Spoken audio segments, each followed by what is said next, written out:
Gente, hoje eu vou estar aqui fazendo batom mate. O que a gente vai utilizar vai ser um pincel, maisena, farinha de trigo e um batom que não seja gloss. Pode ser gloss, qualquer um batom, o meu é assim. Só tem um pouquinho, ele tem um excesso de mate. Você vai passar na boca como você passa qualquer um batom.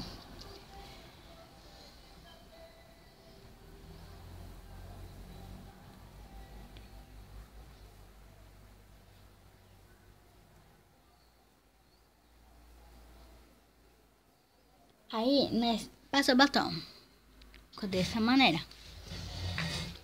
Nós vai pegar farinha de trigo ou farinha maisena. Um pincel assim, cheio de maisena, que é o daqui. Nós vamos dar uma batidinha assim, para um pouquinho sair. Nós vamos passar na boca. Até secar.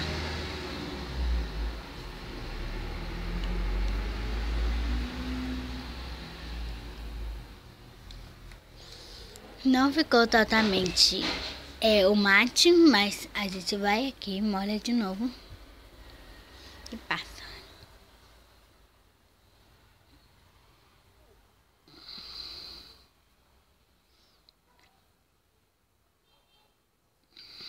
Agora nós ficou mate, ó, tá seco. Também nós vai pegar o nosso pincel e tirar essa negócio.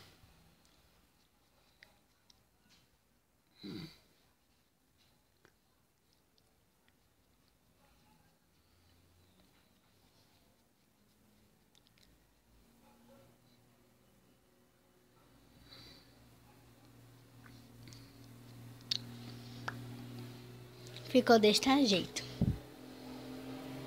o batom.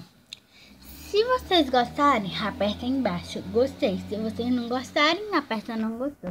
Tchau!